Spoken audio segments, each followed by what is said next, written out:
Evening, everyone. How are you? Excuse me. Cheers.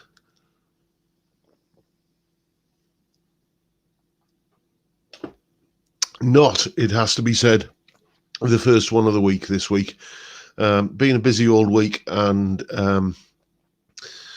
this little room where I work from here gets quite warm and claggy, as we say in these parts. So after a 12 or 13 hour shift of editing videos and making videos and, kind of doing guitar lessons, I often turn out to be a hot, sweaty, frazzled mess. And there's a shop about 5 minutes walk up the road that sell chilled beer. So sometimes it's just too tempting. So yes, I've had one or two already this week, but it's going to be more than one or two tonight. Let's do the register. Who's in? I see Anton's obviously been listening to The Wall. Hello, is there anybody out there? Is there anybody in there? Just nod if you can hear me.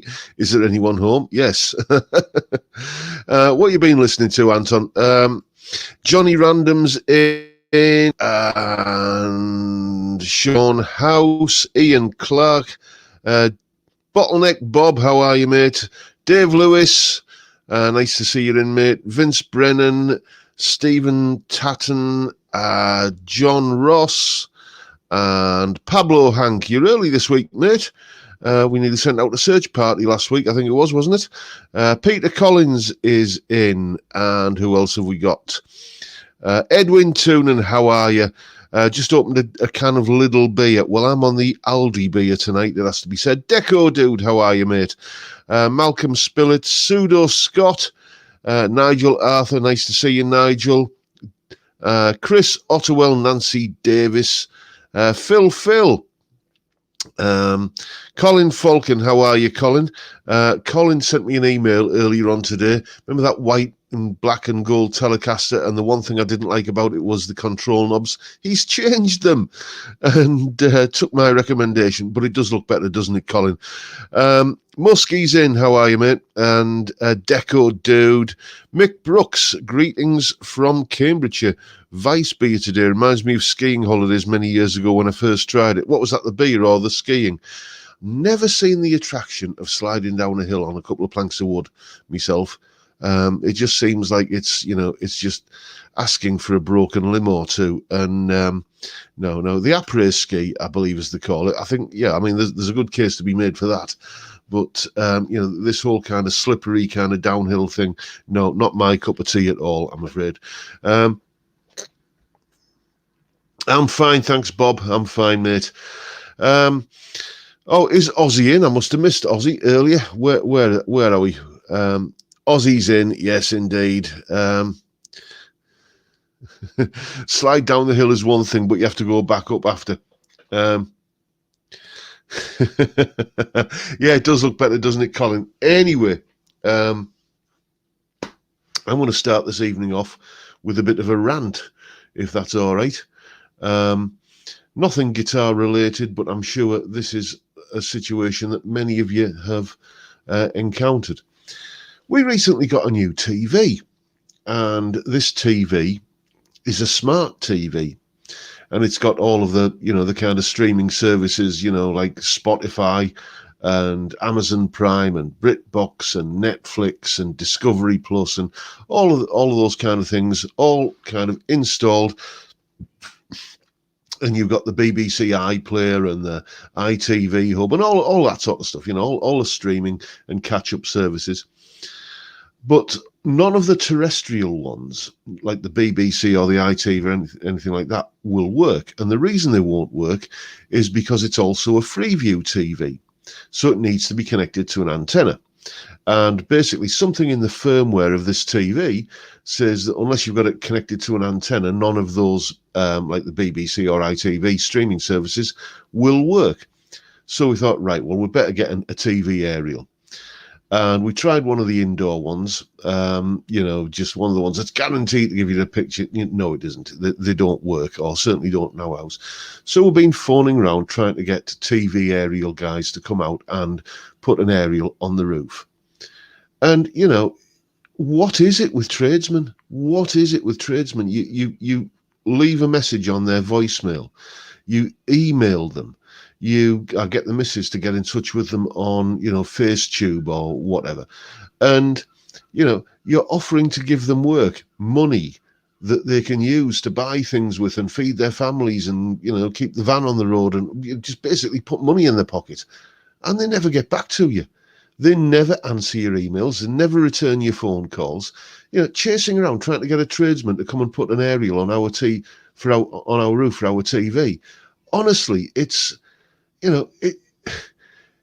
why should it be this difficult? I can't tell you how many we've left messages with and contacted. No reply. No, it's like, do these people not want the work? Makes my blood boil. It really does. Anyway, that's the rant over.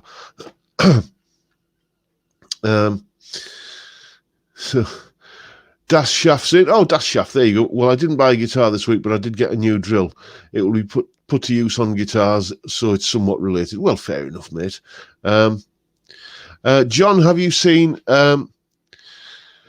yeah, we've tried the indoor one in the loft deco. Didn't work. Have you seen the new Epiphone Lucille? I have not.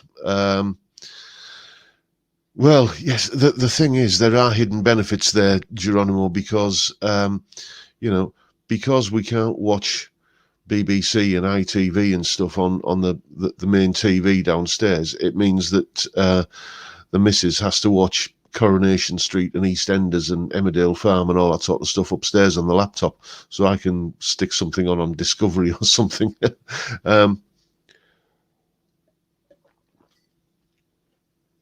John, buy a Google Chromecast or Amazon Fire Stick or similar, £50, and you plug it into the HDMI port and connect it to your Wi-Fi.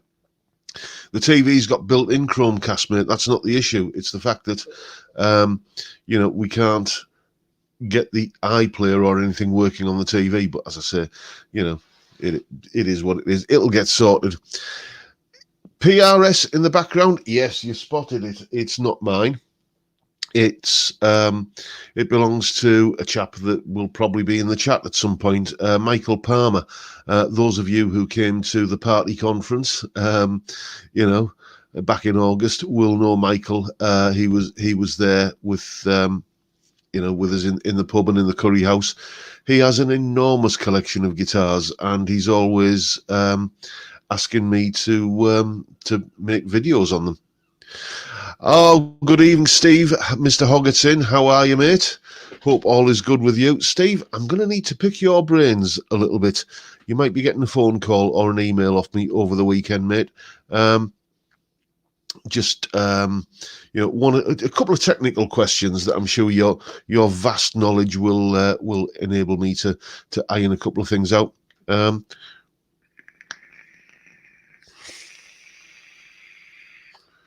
Okay, Gordo Canuck, let's put you up on screen.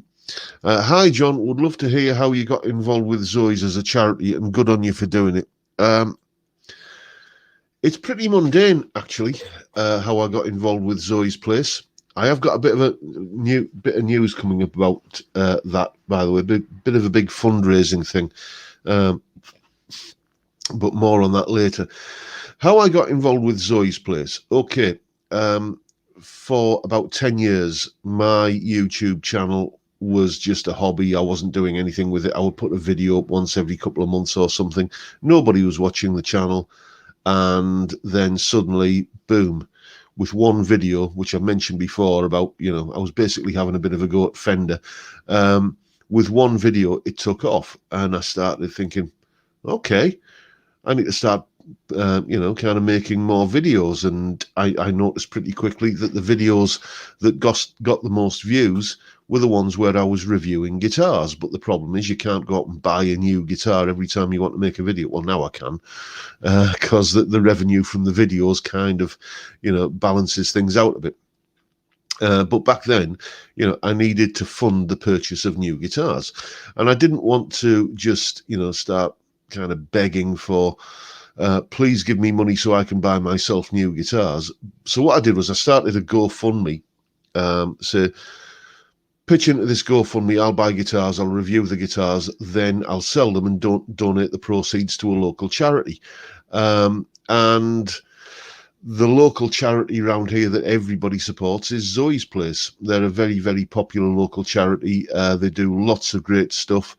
And, you know, because they're only a small local operation, they don't have the big sort of fundraising budgets of the, you know, the big guys like Oxfam and Save the Children and NSPCC and, you know, all of the big charities, the national ones and international ones. They don't have those kind of budgets. So they're a little local charity that we all like to support around here. Gosh, where are we? About 1998, I did a bungee jump for charity in aid of Zoe's Place. That's an experience, let me tell you, with a bungee jump. It's not the going down bit that's the scary bit, really. It's when you kind of get to the end of the rope and you start bouncing back up and you're flying in all sorts of different directions. That's the bit that makes your stomach sort of turn over a bit. But that's how I got involved with Zoe's Place. I basically needed a charity to support so I could buy guitars with GoFundMe donations, review the guitars, you know, grow the channel, get the revenue from the videos, and then sell the guitars on, and the proceeds went to Zoe's Place. So that's how that came about. It's just, you know, there's no personal connection with them or anything like that. It's just, if you do something for charity on Teesside, chances are you're going to be doing it for Zoe's Place, because that's a charity everyone supports. Right. Oh, you're off home, are you, Steve? Dear me. Where are we? Let's have a look at the chat, see what I've been missing while I've been blethering. This week I bought a Fusion 3 guitar, a compressor, a tuner pedal, 2 leads, and a Sonicate Wood acoustic effects unit. And I just spent 150 on an EQ pedal. Oh, somebody's doing all right, aren't they, Ozzy? Dear me. Nice work if you can get it, mate, but congratulations. What's the Fusion like, mate? Have you got it yet? You know, has it arrived? Because as I say, I've had 2. One was gorgeous, the other one was a bit of a plank.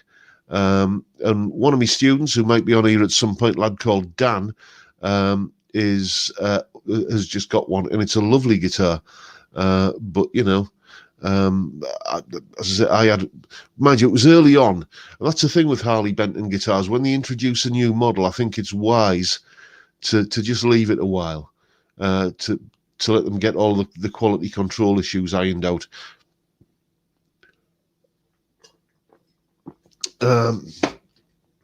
Anyway, excuse me.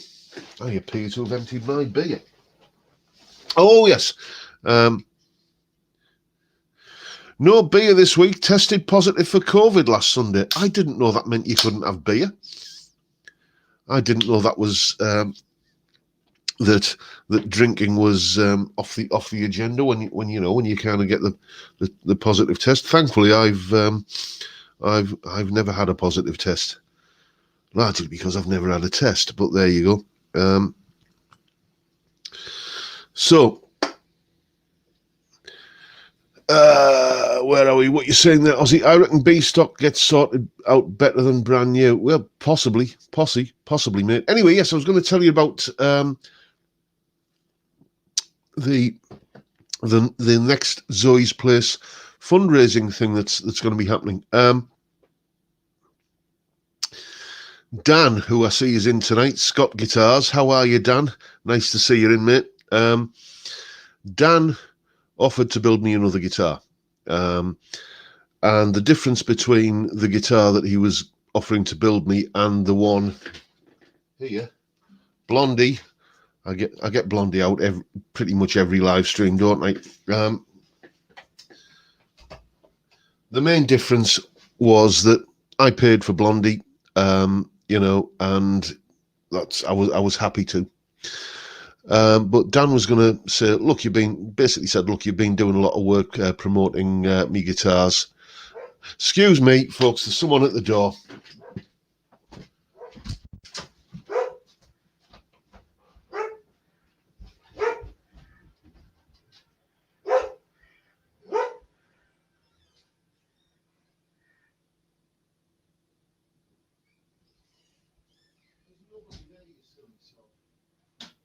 Just random.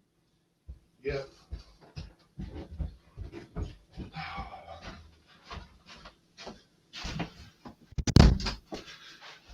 I do apologise. It's just the dog barking randomly. I think it's. Is there an intruder trying to break into the house, or did I just fart myself awake and he couldn't decide which, so he thought he'd have a bark anyway? Anyway, yes, as I said, Dan offered to build me another guitar completely free because I've been, kind of being a bit of an ambassador for his guitars. And I thought, well, that's really generous, Dan. Thank you very much. But in the end, I really just couldn't decide what I wanted because I've got every guitar I need. So I thought, pass it on a little bit. So essentially what Dan's going to be doing is building a guitar and donating it to Zoe's place. And, we're going to try and raise a canny bit of money for them with that guitar. What's that, Com? Let me put you up on screen there, mate. Well, first of all, thank you very much. I've pledged to help a community group with their Christmas party. Help. What dozen songs should I learn? Well, depends what audience you're playing to, really, doesn't it? But if it's a Christmas party, you could, you couldn't go far wrong with learning all of the standards, the Slade Christmas song, the Wizard Christmas song, the Pogues Christmas song. There's three to kick off, Do anybody else remember an old kind of 50s or 50s revival doo-wop band called the Darts? They did a really kind of cool interpretation of White Christmas. And because it's such a simple chord sequence and it's a simple song, you could pretty much give any treatment to that. I've heard punk versions of it in the past. So there's one you could chuck in. So just as many Christmassy sort of things as you can get away with, and then what sort of audience are you playing to? What's the demographic? What's the age group? And then think, okay, well, what sort of music do those kind of people usually go for? And cut your cloth accordingly, basically.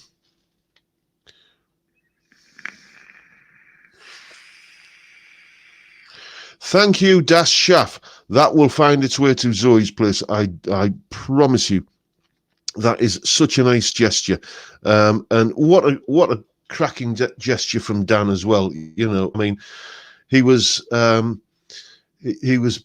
offering to build me a guitar because, I've been really enjoying my signature guitar, and I was a bit worried that he might be offended by me saying, actually, well, I don't really kind of want another guitar.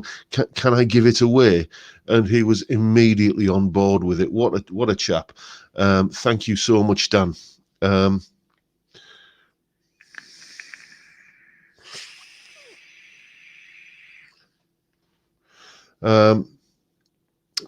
have a look in the chat. What I've been missing. Here we go. Just don't do the Jim Davidson version of White Christmas. I don't know that one, but I can imagine if it's a Jim Davidson version of anything, it's probably not going to be suitable for, a family audience, is it really?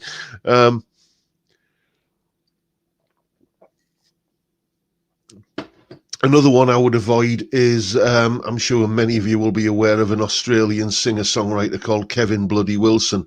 He does a Christmas song, and I wouldn't do that one neither.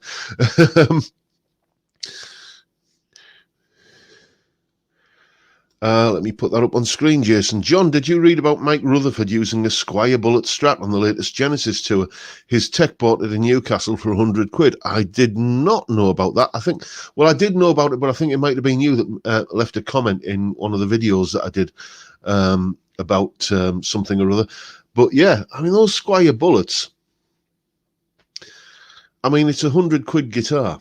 Think back, if you're a gentleman like me of a certain age, think back to what a £100 guitar would have been like in 1980. And, it's just astonishing. I tell the story all the time of my old satellite Les Paul copy, which was about £80 back then. When you think about it, £100 now is nothing compared to what £100 was, 40 years ago.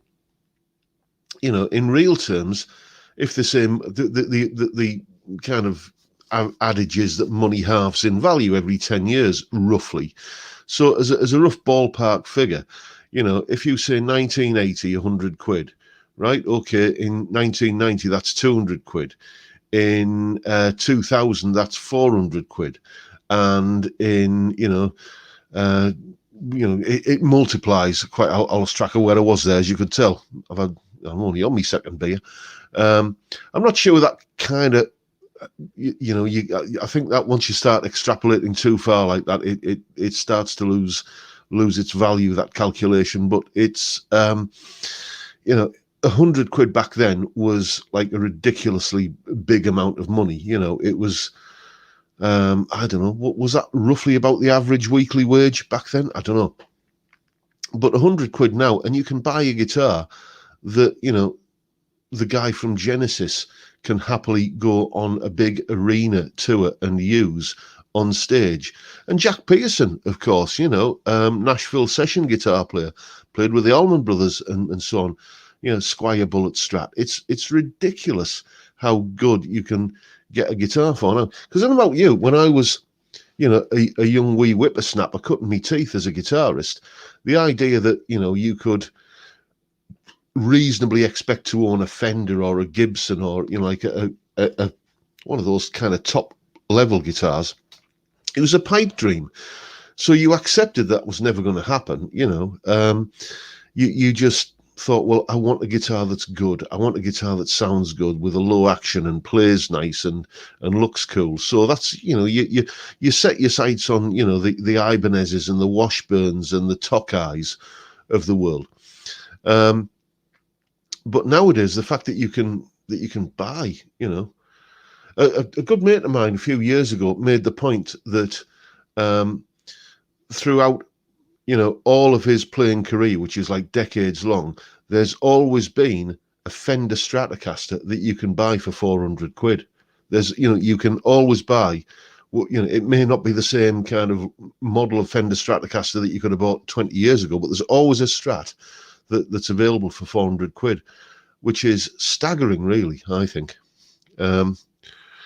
But then, of course, you've got Harley Bentons, which cost a fraction of that, which are, with a little bit of work put into them, are, as good as, well, arguably as good as the Fenders.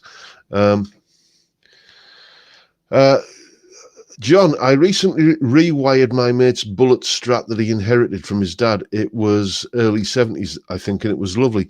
Yeah, you see, that's it, because the Fender Bullet was, it wasn't a Bullet Strat back then, was it? It was just the Fender Bullet. And it was a model in and of itself that was like an entry-level model that they brought out. I think it was in the 70s, wasn't it? Where, kind of like what the Les Paul Junior or Les Paul Special was to the Les Paul. That was, the Bullet was that to the Strat. And, the sort of, it evolved and kind of changed and what have you over the years, and that there were other variations on it, like the lead series guitars, the lead 1 and the lead 2. I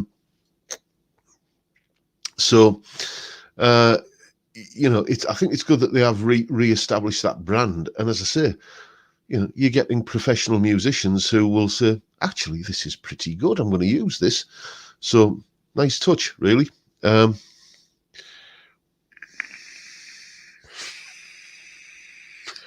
Oh, okay. We're talking about Frank Dunnery, are we? While I've been blethering. I love it. Excuse me, knocking the microphone out the way. I love the fact that you guys all kind of have like having a conversation amongst yourselves while I'm blethering away. It's like being sat in a pub with your mates around a big table, and there's little conversations going on all around. Let me put you up on screen there, Ozzy. I can't live with the fact that you can buy a Fender for 700 and it's been deliberately handicapped to keep it below the higher models. Yeah, that is... yeah, I'm with you 100% on that, Ozzy. When I had that Player Series Strat in here, the fact that it had the butterfly string tree on it, when you know, the roller string trees cost pennies. You know, they could have put that on and it wouldn't have impacted on the final price. You know, but it would have made people think, oh well, you know, the you know, the American one doesn't seem like much of a kind of option now. And likewise with this, I mean, I can't tell you how much I'm loving this this sire Larry Carlton, as you probably could tell in the video yesterday. You know, this guitar, you know, it's a Player Plus Strat. It's got the rolled fretboard edges. It's got, well, it's got even got the bone nut, which the Player Plus doesn't have. It's got the roasted maple neck. You know, Fender could make this guitar for this price point, about 400 plus change, but then they know that, you know, well, who's going to buy the USA models? And I hear you what you're saying, Ozzy. But it's all companies have a pricing strategy, and you know, if you don't like it, vote with your wallet, which is, I guess, what we're doing. Sire versus Cutlass versus AZES. Yeah, I am looking at one of those AZESs. The thing about the Cutlasses is though, it's finding one, because there's the Music Man ones, which are obviously like kind of ridiculously expensive, can't afford it. Okay, to put it bluntly. Then there's the Sterling ones, and they're really good. But it's like every time I go looking for a Music Man Sterling, I always seem to stumble across like the one below that, which is the sub model, which I've heard a few not quite so good things about. Get your hands on a Sire Larry Carlton L7 gold top. Yeah, the thing is, I might do, actually, because I'm quite happy with in terms of single cut guitars, I'm quite happy with that Harley Benton SC 550 back there. So, you know, I might get one in for review, and then, you know, just do the usual thing of sell it on and hopefully make a profit after the YouTube revenue comes in from the videos. We shall see.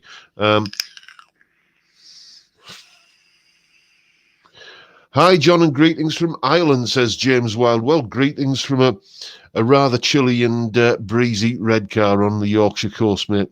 Where are we? John, Sun Mustang, a Fender made in India. My pal's got one. He's had it for years. He didn't pay a lot. Yeah, I remember those. And I'll tell you, the last time I saw one, actually, there was a documentary on the BBC, I think on BBC4, about heavy metal, of all things, talking about the history. I think it was called The History of Metal. And what's he called? Burke Shelley from Budgie was being interviewed on that show. And, you know, he wasn't playing it, but in the background behind him, there was a Sun Mustang Fender. So there you go.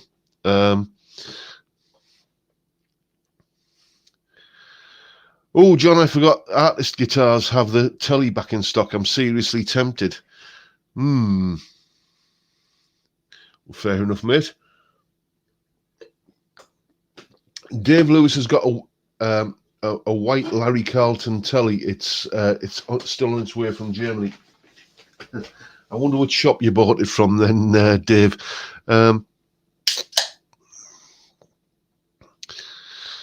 John Robson guitarist is still missing a Gretsch 6120. Yeah, it's the thing with Gretches, the big hollow bodies like that. I tried one. Well, you saw me because I did a video about it a couple of years back more, and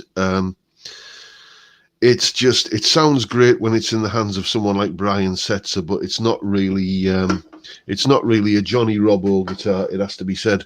Just couldn't get on with the fact that it felt like an acoustic and sounded like an electric.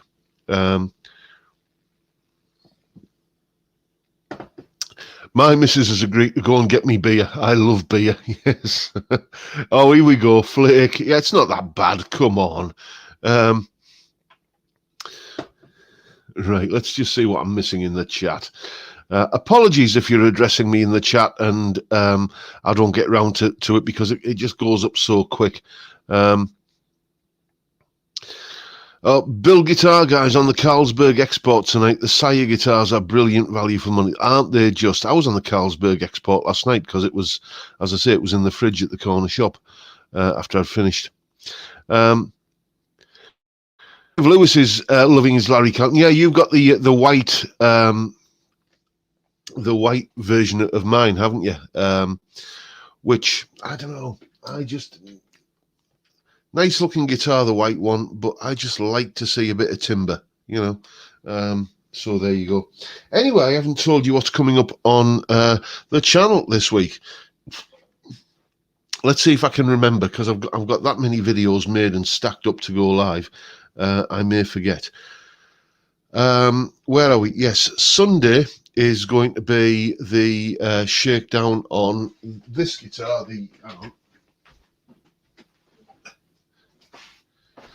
This little thing here, this thin line telly kind of thing. Beautiful looking guitar, isn't it? This vintage V72. I am going to sell that one, but I'm not exactly in a hurry. Let's put it that way. So that's Sunday's video.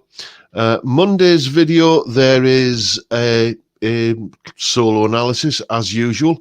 So think of a late 70s new wave anthem with a cracking guitar solo. Well, a couple of cracking guitar solos, one on the intro and one halfway through. And you know, see if you can figure out what that one's going to be. So that's Monday's video. Tuesday, well, last week I did, or this week rather, I did my top 5 70s rock or guitar-based albums. And, well, we're continuing the theme. I'm doing my top 5 80s rock or, you know, albums or guitar albums. Then on Wednesday, what am I doing on Wednesday? I've forgotten what Wednesday's video is. It's a lesson of some kind. I'll have to have a look. It escapes me at the moment. Oh, yes, 5 mistakes for beginners to avoid. I did that 5 top tips for beginners earlier, and you know, a few weeks ago. So this is like the sort of counterpart to that, 5 mistakes for beginners to avoid. Then on Thursday, a bit of a guitar comparison, it has to be said. We are going to be looking at how that Harley Benton Les Paul copy that you can see behind me, how does that compare with a Gibson Les Paul? Yeah, I blagged a Les Paul to borrow, and we're going to be putting the 240 quid Les Paul copy up against not just a Gibson Les Paul, but a vintage Gibson Les Paul. I suppose it qualifies as vintage. It's decades old, so that's going to be an interesting one, to say the least. Then, you know, on Friday, we're back on the beer again. So that's what's coming up on the channel this week.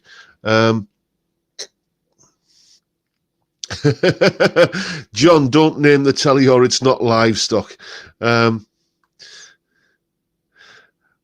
Yes, you got it, Brad. There, let's put you up on screen. The solo on Monday is Another Girl, Another Planet. And I'll tell you the solo I just finished putting the kind of dotting the I's and crossing the T's on yesterday, that's going to be coming up soon on the channel. It might be next week or a week on Monday. It might not be. We'll see how things pan out.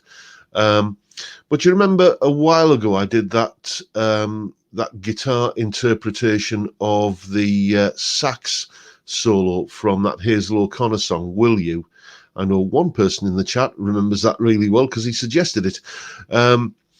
Well, I've done another sax solo. So think of probably one of the most iconic sax solos in rock that isn't Baker Street, by the way. It's not Baker Street. Think of one of the most iconic sax solos in rock, and I'm saying no more. You'll have to wait until the video comes out. No,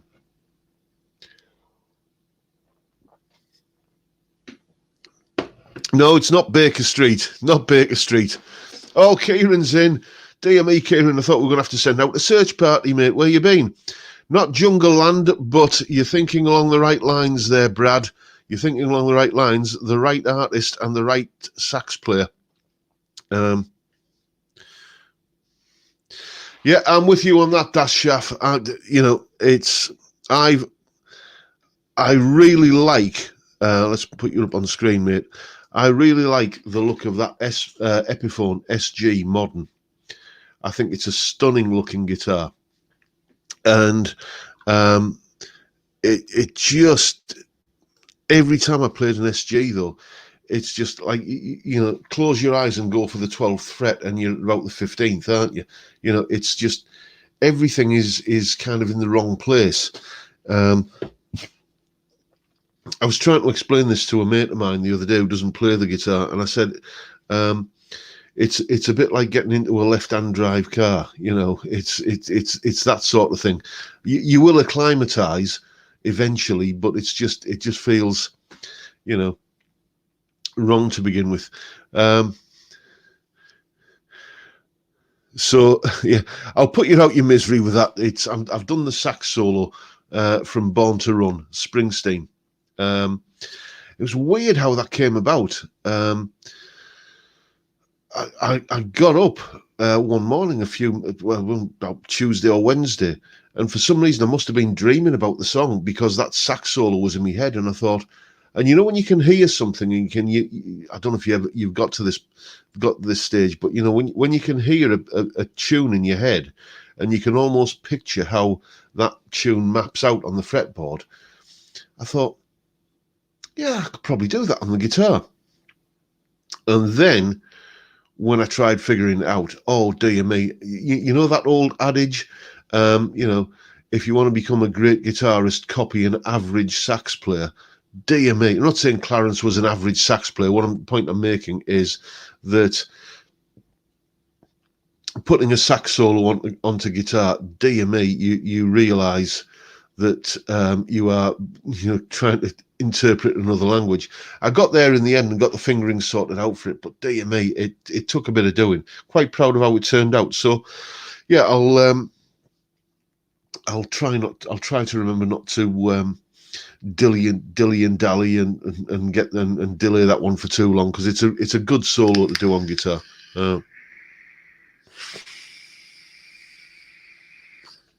Where are we? What am I missing?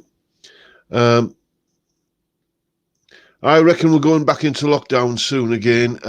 Glad to get and play live before I'm back in stir. Well, yeah, Ozzy. I mean, the thing is, Boris has said we're not going into lockdown. So, make of that what you will. His track record on what he's said and what he's done.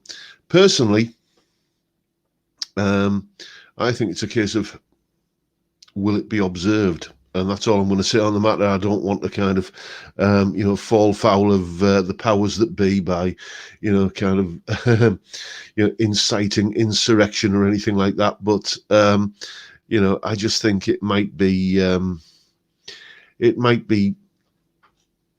done, but will it be kind of observed? Anyway, enough said.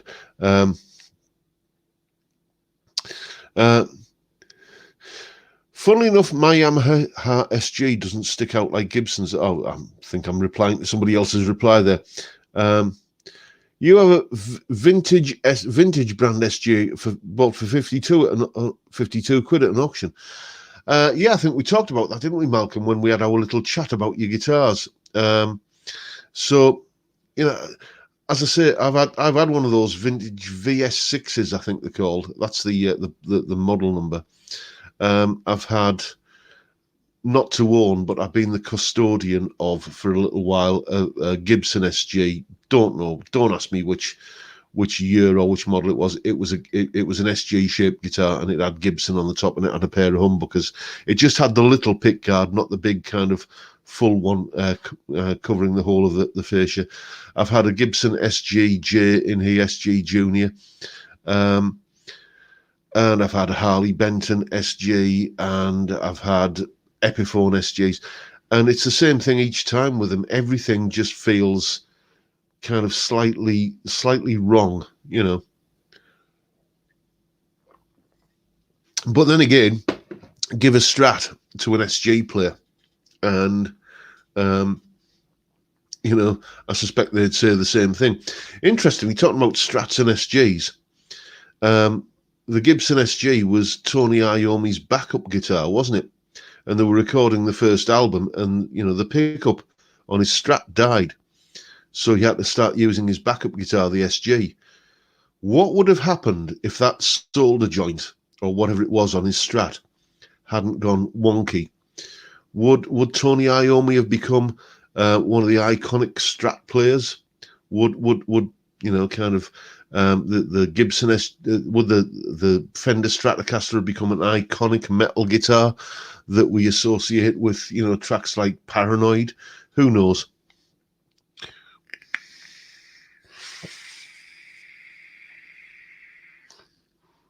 Oh, okay, well, Time Prophet's saying, nearly missed you live as I was watching your video and recording in Reaper. Now, there's a thing, right?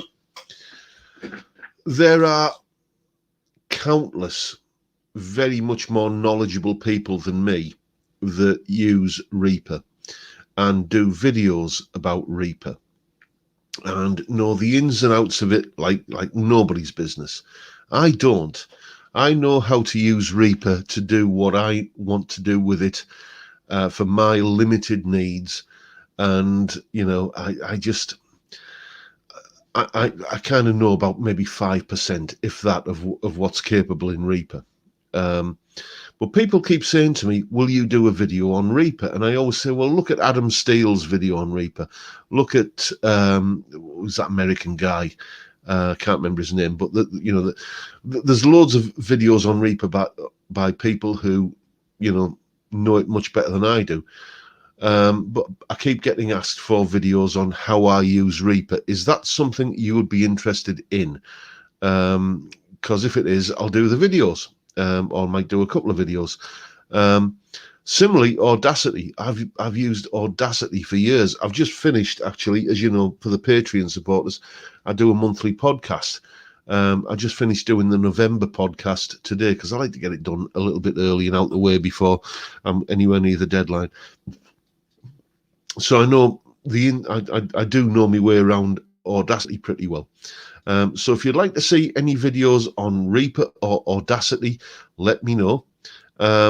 And I'll be happy to oblige. I always feel a bit, you know, kind of a bit of a fraud doing videos about, you know, recording and stuff like that when, you know, Steve Hoggett has his channel, you know, 27D Productions.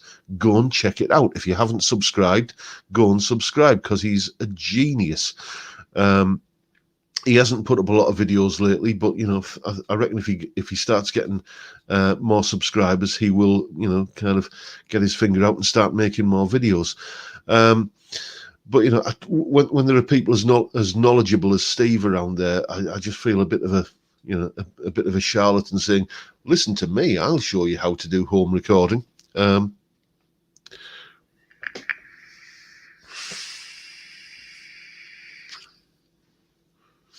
A video on Audacity would be great. Yeah, Audacity is a handy bit of kit. Do Reaper and be audacious. Where are we? Let's scroll back up and see what I've missed. I use Cubase Pro 11, but essentially use it like a tape recorder, not scratching the surface of its features. That is exactly how I got into, like, well, not home recording, but digital home recording, not with Cubase, but I used to use Cakewalk Pro Audio 9, if anybody remembers that. And I didn't have a clue about getting, you know, kind of MIDI drums or anything done like that. So I used to use, does anybody remember the Boss DR5, little drum machine kind of thing? I had one of those and used to plug it into the mic input on the PC and record it into Cakewalk, and just as an audio thing, and then play the guitar on top of it. Recorded an album like that way back in about 2001.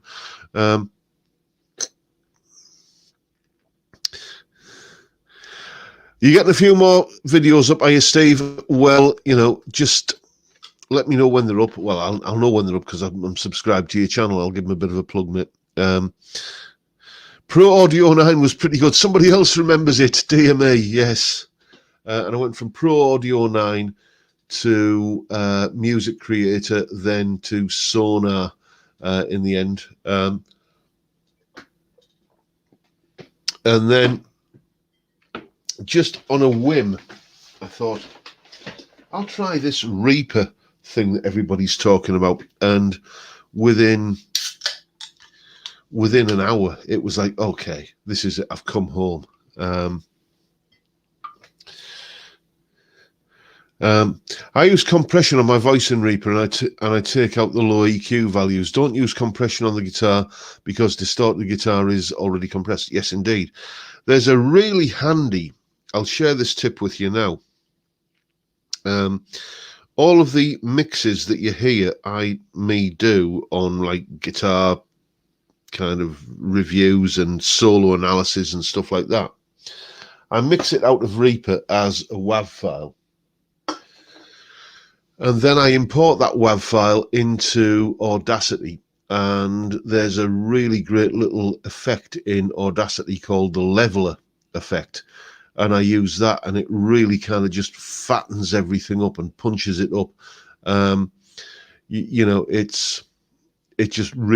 really works very well for just kind of solidifying a mix, I find. Anybody see the Rick Beato Adele video? I think he liked it. Yeah, I saw that video, and I agreed with everything he said in that video. Well, most of everything that he said about, this is a girl with an amazing voice, and she's singing just with a piano and a bass, and it's not auto-tuned, and it's just an impassioned performance, and the musicianship, the piano part is incredible and everything. I agreed with everything he said about that. And yet, I listened to that song and I just thought, meh. Do you know what I mean? She's got a canny set of pipes on her as the lass. She can belt out the ballad, but it's like, dear me, has she ever sung a happy song? It's like, oh, Adele's got a new record out, and it's about, kind of, lovelorn, lost love, and it's just, oh, for God's sake, she's hardly, in terms of the spectrum of her work, she's hardly, she hardly covers the whole range of human emotions in her music, does she? I just find it a bit one-dimensional. She's good at what she does, but it's very, very, very narrow, I find. And, are you telling me that there aren't, vocalists out there who are equally talented that do kind of cover more of a breadth of emotion? I mean, going back to something like Whitney Houston, for example, I'm young and old enough rather to remember when she was the new kid on the block, back in about 86, was it? And she did a gorgeous version of that, of George Benson's The Greatest Love of All. Real kind of power ballad, kind of torch song, and then, she's got I Want to Dance with Somebody, a fun kind of dance floor song, but, done with a bit of style and a bit of panache, and produced, I think, by Narada Michael Walden, that track. So I think she had more breadth to a more colours on her palette, and I just think that probably there's another struggling, unheard of, unknown female vocalist out there at the moment who just isn't, for whatever reason, the flavour of the month in the way that Adele is. So there you go.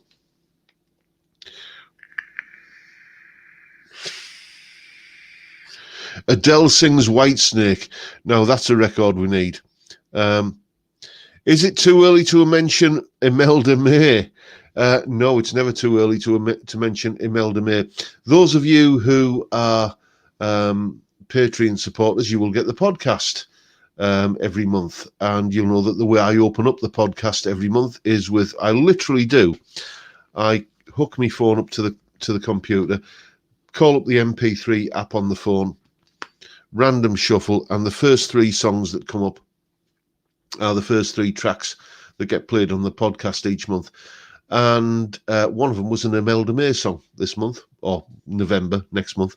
So I love Imelda May. She's got a cracking set of pipes on her. She can really belt it out. And again, I think more breadth than, as I say, Adele.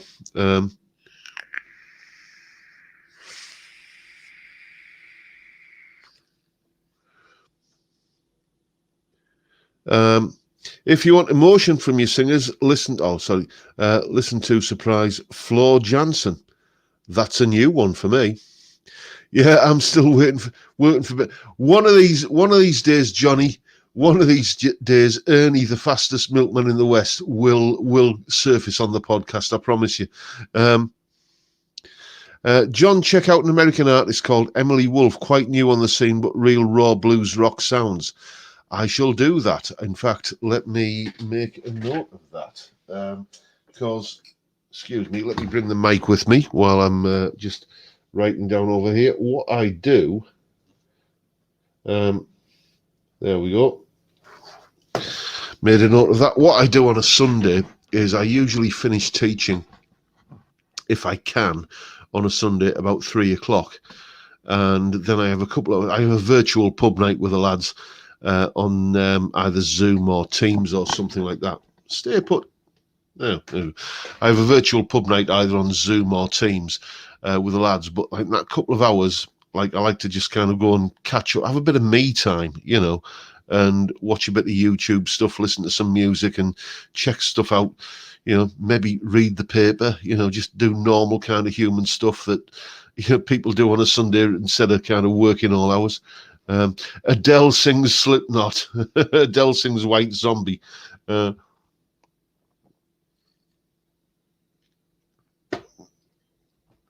What was that, Ian?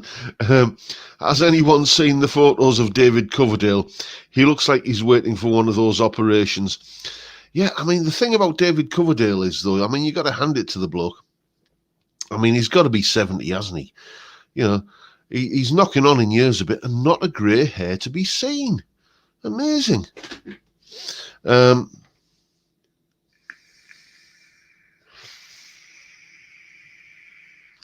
Emily Wolfe has been given her own Epiphone Sheraton. Diamond F holes and a satin finish. Very nice. Okay. Yeah, Tina Turner. You can't go wrong with a bit of Tina, can you? And I'm going to be a bit controversial here. I think that my favourite period of Tina Turner's career was when she was with Ike. River Deep, Mountain High, play me a better song than that. And, produced by a real kind of, nutter, really, wasn't he, Phil Spector? It turns out, not a particularly nice person, but he knew how to produce a good record, River Deep, Mountain High, and, Nutbush City Limits, and Ike and Tina doing Proud Mary. I mean, what a fantastic... Talking about definitive versions of songs. There you go. I mean, I love CCR. I love their original version, but Ike and Tina's version of River Deep, of Proud Mary, rather. It's the Dogs Danglies, isn't it?